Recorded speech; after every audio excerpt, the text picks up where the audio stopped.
Century 21 et ses 915 agences immobilières au service de vos projets partout en France présentent Sud Radio Conseil de famille. Bonsoir Stéphane Moller. Bonsoir Philippe David. Vous êtes associé au sein du cabinet VIA. Ce soir, nous allons parler droit de la famille. Nous allons répondre à Jean, qui habite à Nîmes et qui nous pose les questions suivantes. Combien y a-t-il de sortes de contrats de mariage et lequel faut-il choisir? Bon, alors si c'est assez facile de répondre à la première question, il existe 4 sortes de contrats de mariage. Il m'est impossible de répondre à Jean de façon tranchée à la seconde question. Choisir son contrat de mariage dépend de nombreux critères, mais on va en évoquer quelques-uns. Alors allons-y. Alors le premier régime est évident, c'est le régime légal, c'est le régime par défaut, celui que vous avez en l'absence de contrat, celui de la communauté réduite aux acquêts. Dans ce cas de figure, tout ce que vous avez acquis pendant le mariage rentre dans les biens communs. En cas de dissolution, tout ce qui a été acquis pendant le mariage doit alors être partagé entre les époux. Donc ça, c'est le régime de ceux qui n'ont pas fait de contrat de mariage. Exactement. Le second régime est celui de la séparation. Le patrimoine du couple est séparé en deux. Chaque conjoint est propriétaire de son propre patrimoine.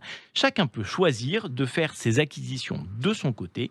Chacun possède ses propres actifs. Chacun contracte ses propres dettes. Ici, chacun est propriétaire de son patrimoine. C'est ça. Alors, il reste 2 contrats plus rarement utilisés.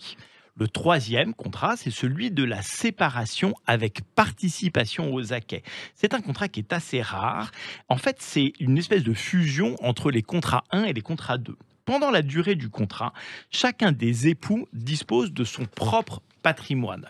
Mais en cas de dissolution du mariage, on considère que tout ce qui a été acquis par le couple est un bien commun et on va le partager en 2. Et enfin, le 4e et dernier contrat? Alors c'est celui de la communauté universelle.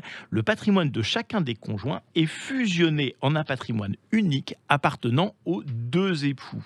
Même ce que les époux ont acquis par héritage. C'est un régime très rare qui présente l'avantage d'être extrêmement protecteur du conjoint survivant, mais très désavantageux pour les ayants droit au moment de la transmission. Comment doit-on choisir? Sur quels critères?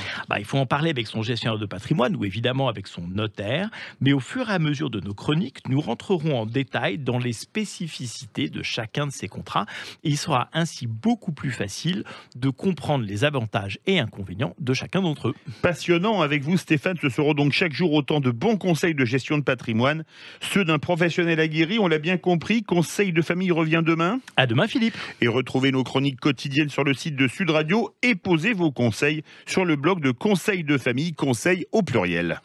C'était Sud Radio Conseil de famille. avec Century 21 et ses 915 agences immobilières au service de vos projets partout en France.